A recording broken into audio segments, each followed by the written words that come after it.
आज इलेक्ट्रोकेमिस्ट्री का lecture number 13। तो आज हम सीखेंगे चालकत्व कंडक्शन।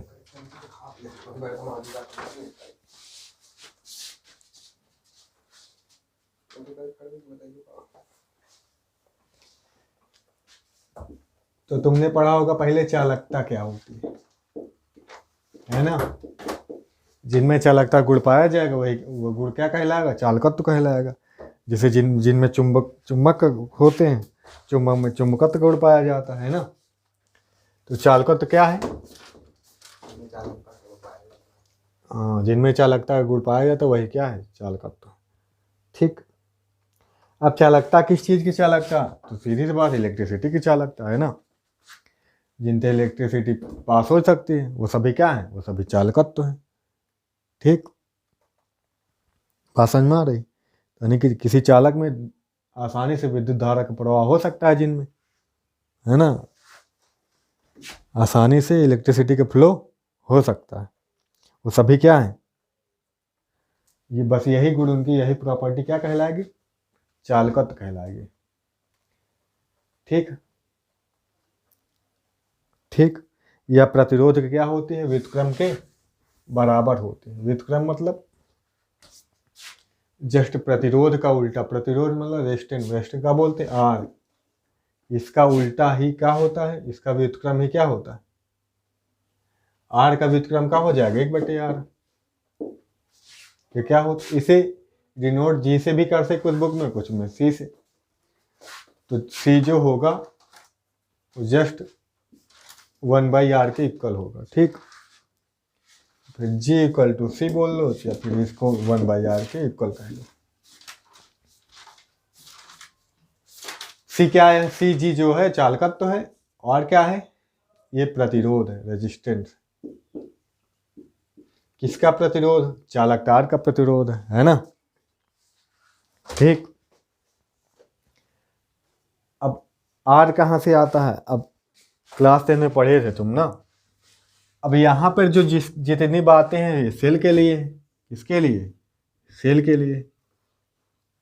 जैसे इलेक्ट्रोलाइटिक सेल होता था, 2 इलेक्ट्रोड होते थे ना, 2 इलेक्ट्रोड होते थे। अब इलेक्ट्रोड के बीच कुछ दूरी होगी।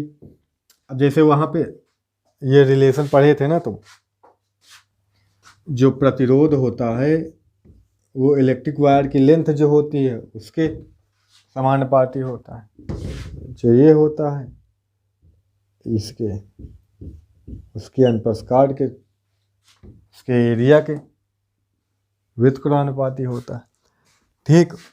लेकिन वहाँ पे वायर के लिए, तो यहाँ पे वायर नहीं, यहाँ पे इलेक्ट्रोड के लिए। इलेक्ट्रोड मतलब इसका जो एरिया है ये ए है, और यहाँ पे ये जो इलेक्ट्रोड के बीच की दूरी है ये एल है। ठीक है। इन दोनों इक्वेशन को मिला देते थे तो क्या हो जाता था, तो आर एल बाई ए हो जाता था, है ना। इक्वल टू लगाते तो यहाँ पर रो लग जाता था। ये 10th वाली लेवल की चीज़। अब एल क्या होता था, एल यहाँ पे, वहाँ के अलग चीज़ थी, यहाँ पे क्या है, 2 इलेक्ट्रोड के बीच की दूरी है। ये क्या है, एरिया है इलेक्ट्रोड का। अब रो क्या है, ये विशिष्ट प्रतिरोध है। ठीक, स्पेसिफिक रेजिस्टेंस बोलेंगे, या फिर प्रतिरोधकता भी बोल देते हैं इसको, रेजिस्टिविटी। अच्छा, प्रतिरोधकता भी बोल देते हैं इसको, या फिर विशिष्ट प्रतिरोध।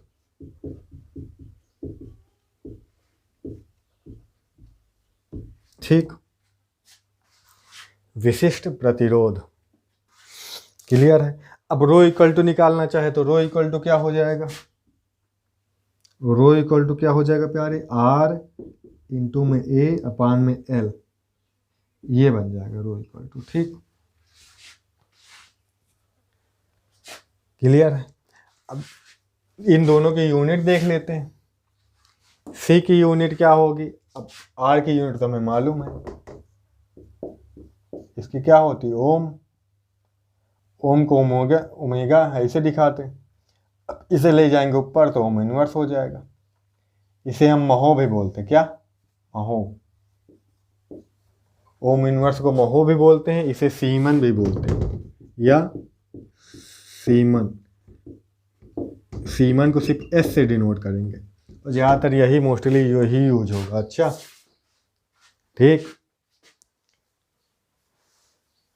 अब यहाँ पे इसकी रेजिस्टिविटी की यूनिट निकालें तो क्या निकलेगी?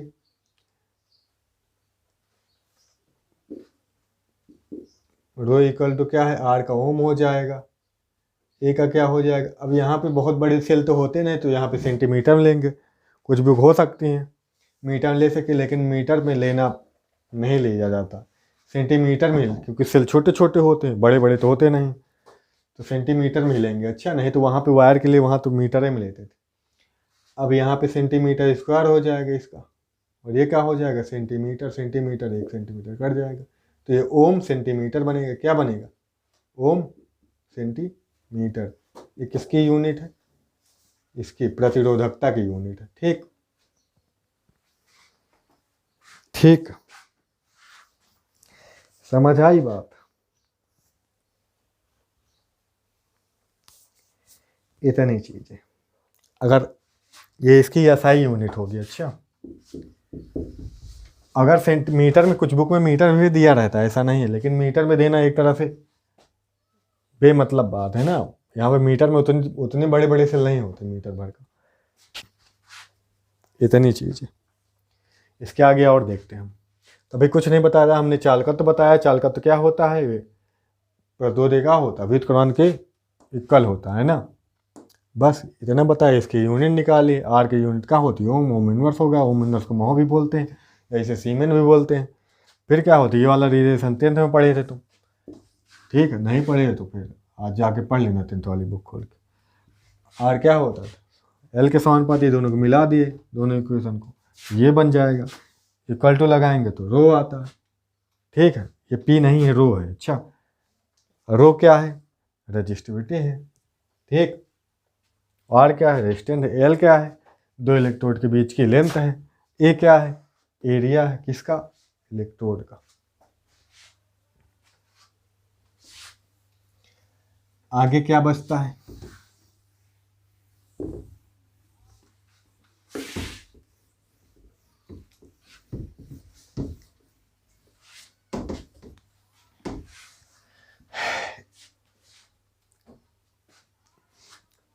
आगे स्पेसिफिक कंडक्टिविटी क्या होती है, विशिष्ट चालकत्व।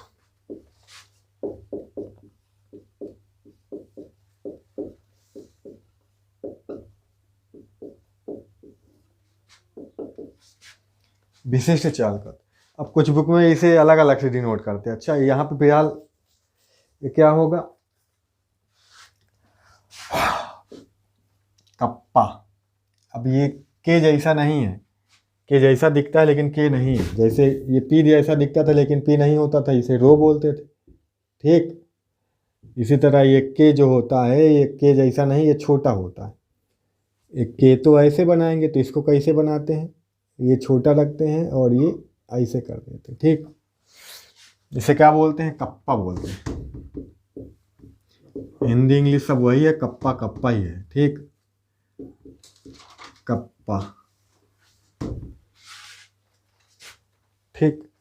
अब कप्पा क्या होता है, कप्पा किसकी विशिष्ट चालकत्व किसके इक्वल होता है, तो विशिष्ट चालका के व्युत्क्रम के बराबर होता है। किसके बराबर होता है, विशिष्ट चालकत्व व्युत्क्रम के बराबर होता है, ठीक। यही कप्पा विशिष्ट चालकत्व। और क्या, जो पढ़ रहे हैं वही तो बताएंगे, वही तो होगा, तो पता हो नहीं जाएंगे। कप्पा किसके इक्वल होता है, विशिष्ट चालकत्व। अच्छा, अब विशिष्ट चालकत्व कौन है, कप्पा। अब ये क्या है, पी नहीं है, रो है, वही जो अभी निकाले थे हम। इसके इक्वल तो क्या निकाले थे अभी, इसके इक्वल टू क्या निकाले थे बताओ, आर ए अपान में एल, ठीक। ये क्या था, प्रतिरोधकता या विशिष्ट प्रतिरोध था। तो जस्ट अपोजिट, इसके अपोजिट क्या होता है, कप्पा के इक्वल। कप्पा का है विशिष्ट चालकत्व। तो विशिष्ट चालकत्व की परिभाषा लिखो तो क्या होता है, विशिष्ट चालकत्व विशिष्ट प्रतिरोध के व्युत्क्रम के बराबर होता है, ठीक। अरे वो दिख ही रहा है, ठीक है, फार्मूला से ही डेफिनेशन।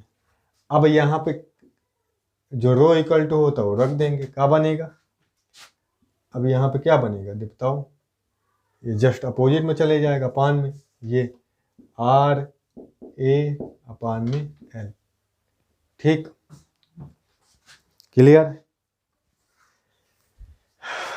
क्लियर है। अब ये क्या हो जाएगा, इसको देखो, इसको कप्पा इक्वल टू लिखना चाहे तो ये लिख देंगे, अच्छा, और यहाँ पे ए बाई ये क्या है, एल है, ए बाई एल है, इसे ऊपर ले जाएं तो ऊपर से भी चला जाएगा, ये ए वन बाई आर, इसे एल बाई ए कर देंगे, एल बाई ए कर देंगे, ऐसे बन जाएगा, ठीक। अब देखो एक कॉन्सेप्ट यूज होगा यहाँ पे, सेल स्थिरांक, सेल कांस्टेंट, सेल कांस्टेंट या स्थिरांक बोलेंगे। ये क्या होता है, सेल स्थिरांक, यहाँ पे देखो कौन सी चीज़ सेल में कांस्टेंट होगी, सेल में ये दोनों चीज़ें कांस्टेंट होगी, जो इलेक्ट्रोड होगा वो इलेक्ट्रोड का एरिया क्या होगा, कांस्टेंट होगा, है ना, जो इनके बीच लेंथ है ये भी क्या होगी, ऐसा तो है नहीं इलेक्ट्रोड इधर उधर आता जाता है ना, ऐसा तो है नहीं, ये फिक्स है, ये भी कांस्टेंट है। अब एरिया है जो, ऐसा तो है नहीं एक बार 1 मीटर मोटा लिए हैं तो 1 सेंटीमीटर मोटा है मान लो, डायमीटर कितना है 1 सेंटीमीटर, तो ऐसा है नहीं थोड़ी देर में 2 सेंटीमीटर का हो जाएगा, या फिर तो बात समझ रहे हैं ना। तो ये दोनों चीज़ क्या है, कांस्टेंट है, तो इनका जो रेशियो होता है ये क्या होता है, कांस्टेंट होता है। तो यहाँ पे कांस्टेंट को किससे डिनोट करते हैं, कुछ बुक में जी स्टार बनाते हैं, कुछ बुक में एक्स बनाते हैं, ठीक। तो बुक वाले जाने अपना, हम एक्स बनाएंगे, अच्छा, तो एक्स इक्वल टू क्या होगा, एल बाई ए होगा, एल बाई ए होगा, ठीक है, क्या है, सेल कांस्टेंट।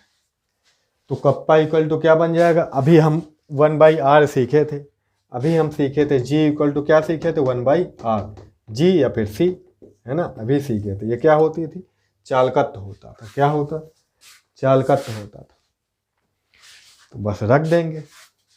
तो कप्पा इक्वल टू क्या बनेगा, यहाँ पे सी आ जाएगा, सी लिखो चाहे जी लिखो, सी इंटू में एक्स, सी इंटू में एक्स, क्लियर है। कप्पा इक्वल टू, कप्पा क्या है, यानी कि विशिष्ट चालकत्व है, स्पेसिफिक कंडक्टिविटी बोलेंगे ना, इसे क्या बोलेंगे, कप्पा को कंडक्टिविटी बोलेंगे, विशिष्ट चालकत्व, विशिष्ट चालकत्व इक्वल टू क्या हो जाएगा, सी, सी क्या है, सी अभी हम शुरुआत में बताए थे, सी क्या है, चालकत्व, चालकत्व इंटू में सेल स्थिरांक, क्या, सेल स्थिरांक, ठीक है, इन दोनों का मल्टीपल है क्या होता है, विशिष्ट चालकत्व होता है, ये चीज़ बताना चाह रहे हैं। अब कप्पा की यूनिट निकालना चाहो तो यहाँ से कप्पा की भी यूनिट निकाल सकते हो, ठीक, कप्पा की यूनिट निकालना चाहो तो कप्पा की यूनिट निकाल सकते हो। देखो अभी हमने इसका यूनिट निकाला था, सी का यूनिट हमने निकाला था थोड़ी देर पहले, एक्स का यूनिट निकाल लो, दोनों यूनिट का मल्टीप्लाई कर दो, वही आ जाएगा कप्पा की यूनिट। इसका यूनिट क्या हो जाएगा, देखो इसका एल का क्या लिख देंगे, एल का लिख देंगे मान लो सेंटीमीटर, तो सेंटीमीटर, इसका सेंटीमीटर स्क्वायर, इसका क्या, अभी इसका हमने ओम इनवर्स बताया था, ठीक है, तो ये 1 सेंटीमीटर 1 सेंटीमीटर कर जाएगा, तो इसके यूनिट क्या बन जाएगी, यूनिट ऑफ कप्पा, कप्पा का मात्रक, यूनिट ऑफ, ये कप्पा है यहाँ पर, अच्छा, कप्पा इक्वल टू क्या बनेगा, ohm inverse, ohm inverse into में क्या बनेगा, ये बन जाएगा centimetre inverse, centimetre inverse, centimetre inverse, ठीक। ओम इनवर्स को हम सीमेन भी बोले थे, महो भी बोलते हैं, सीमेन भी बोलते हैं, इसे सीमेन को ऐसे डिनोट करते हैं, एस इंटू सेंटीमीटर इनवर्स, ये भी बन सकता है। और मीटर में लेंगे, अगर लेंथ वगैरह मीटर में लेंगे तो मीटर में आ जाएगा, ठीक। या इसे महो भी बोल सकते हैं, यस के कल तो क्या बोल सकते हैं, महो भी बोल सकते हैं, महो को इंग्लिश में भी MHO भी लिख देते हैं, महो सेंटीमीटर इनवर्स या फिर ओम इनवर्स, जो भी बोलो सब ठीक। ये था इसका ओवरऑल कॉन्सेप्ट पूरा, इस पर न्यूमेरिकल भी आते हैं, इस पर सवाल भी आते हैं। ठीक,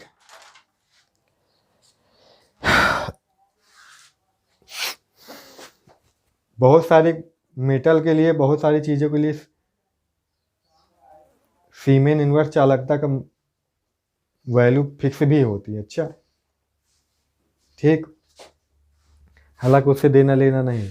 यहाँ पे कंडक्टर या इंसुलेटर, सेमी कंडक्टर, इनके डिफिनीशन भी हैं, पर इनको हम अच्छे सीख चुके हैं। सॉलिड स्टेट वाले लेसन में इनको हम सीख चुके हैं, तो बार बार कोई मतलब नहीं पढ़ने का। अच्छा, फिर आगे यही सारी चीज़ें आ जाती। मेटेलिक कंडक्टर क्या होते हैं? मेटेलिक कंडक्टर जो मेटल के हैं वही मेटेलिक कंडक्टर है, उसमें क्या दिक्कत है? Ionic solution, conduction of ionic solution, ये सब नहीं करना।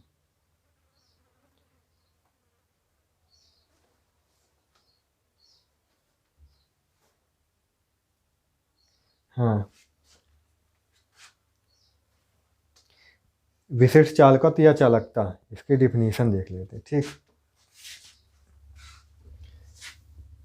विशिष्ट चालकत्व या चालकता,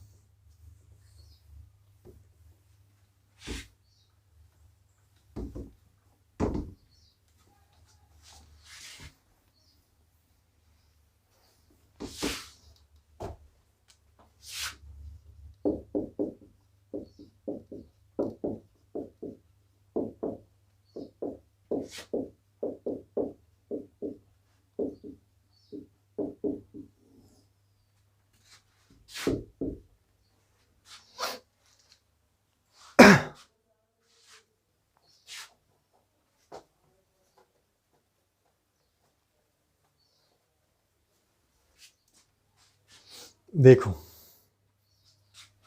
कप्पा इक्वल टू क्या होता है? C इंटू में एक्स। एक्स क्या है यहाँ पर? L/A है ना। अगर दो इलेक्ट्रोड के बीच की दूरी क्या हो, 1 सेंटीमीटर हो या 1 मीटर हो, ठीक है, मतलब L की वैल्यू क्या हो, 1 सेंटीमीटर, एरिया भी क्या हो, 1 सेंटीमीटर स्क्वायर हो। ठीक, तो क्या हो जाएगा, एक्स क्या हो जाएगा, 1/1, तो 1 ही आ जाएगा। तो ये क्या हो जाएगा, ये इक्वल टू किसके हो जाएगा, सी के, है ना। कप्पा इक्वल टू किसके हो जाएगा, सी के। बात समझ में आ रही? जब हम इलेक्ट्रोड के बीच की दूरी 1 सेंटीमीटर लें, इलेक्ट्रोड का एरिया भी क्या ले लें, 1 सेंटीमीटर स्क्वायर ले ले, तो क्या हो जाएगा, के सी के इक्वल हो जाएगा। कप्पा इक्वल टू सी हो जाएगा। सी क्या है, कंडेंस है ना। चालकता जो शुरुआत में बताएं, सी इक्वल टू क्या बताए थे भाई, 1/r। ठीक, तो मतलब कि क्या हुआ, किसी विद्युत अपघट्ट पिलियन में, विद्युत अपघट्ट इलेक्ट्रोलाइटिक सेल में क्या होगा, जब दो इलेक्ट्रोड के बीच की दूरी क्या हो, लेंथ क्या हो, 1 सेंटीमीटर, इलेक्ट्रोड एरिया कितना हो, 1 सेंटीमीटर स्क्वायर, तो जो सेल का क्या होगा, चालकत्व होगा, वो विशिष्ट चालकत्व क्या होता है, बराबर होता है। यही परिभाषा डिफिनीशन बन जाएगी। अच्छा, यहाँ बात समझ में आई? सीधी सी बात, जो फार्मूला बता रहा है वही डिफिनीशन बताएगी, जो फार्मूला बता रहे हैं वही डिफिनीशन बताएगी। ठीक है, तो 1 सेंटीमीटर क्यूब, 1 सेंटीमीटर क्यूब वाला बिलियन, 1 सेंटीमीटर क्यूब बिलियन की चालक को चालकता कहते हैं। ठीक, और एसआई पद्धति में लेंगे तो मीटर क्यूब लेंगे। अच्छा, 1 मीटर क्यूब बिलियन को की चालकता को विशिष्ट चालकत्व या चालकता कहते हैं।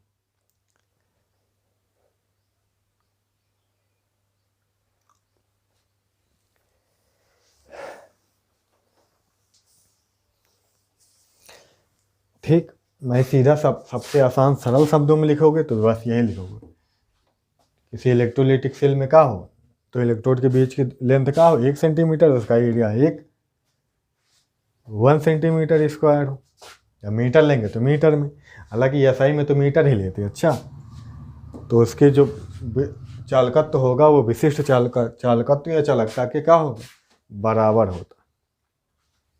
ठीक, इनकी डिफिनीशन बुक में मिल जाएंगे, कोई दिक्कत नहीं। अब आगे के जो कॉन्सेप्ट हैं वो अलग हो जाते हैं। ठीक है, इक्विवेलेंट कंडक्टिविटी पढ़ेंगे हम, और क्या पढ़ेंगे, रिलेशन पढ़ेंगे इलेक्ट्रिक। ठीक है, मोलर कंडक्टिविटी, ये सारी चीज़ें, इन पर एक अलग लेक्चर बनेगा क्योंकि यहाँ घसड़ पसड़ हो जाएगा। फिर इनका या फिर मोलर कंडक्टिविटी या कंडक्टिविटी को इफेक्ट करने वाले फैक्टर जो हैं वो जानेंगे, कोलराउस लॉ है वो जानेंगे। फिर ये सारे कॉन्सेप्ट खत्म हो जाएंगे, इतना खत्म तो 90% इलेक्शन खत्म। फिर वही बैटरी आता है, बैटरी आती है, बैटरी में प्राइमरी बैटरी है, सेकेंडरी बैटरी है, वो पढ़ेंगे तो फिर लेसन ही खत्म। तो ये भी कॉन्सेप्ट इम्पॉर्टेंट है, इससे भी क्वेश्चन आते हैं बोर्ड एग्जाम में। अच्छा, यहाँ से भी डिफिनेशन पूछेगा, यहाँ से भी सवाल पूछेगा तुमसे, ठीक। कंफ्यूज नहीं होने के, उसमें कुछ चीज़ें सिमिलर हैं, कुछ इनके नेमिंग सिमिलर हैं, कुछ में विशिष्ट लगता है, कुछ में केवल यही रहता है, तो कंफ्यूज नहीं होना। विशिष्ट बोले तो जैसे प्रतिरोध बोले तो अलग है, विशिष्ट प्रतिरोध बोले तो अलग है, चालकत्व बोले तो अलग है, विशिष्ट चालकत्व बोले तो अलग है, सब कुछ अलग अलग है, ठीक है, सेम नहीं है कुछ, ठीक। तो कंफ्यूज ना होना है, फिर से रिपीट कर लेना इस चीज़ को, ठीक।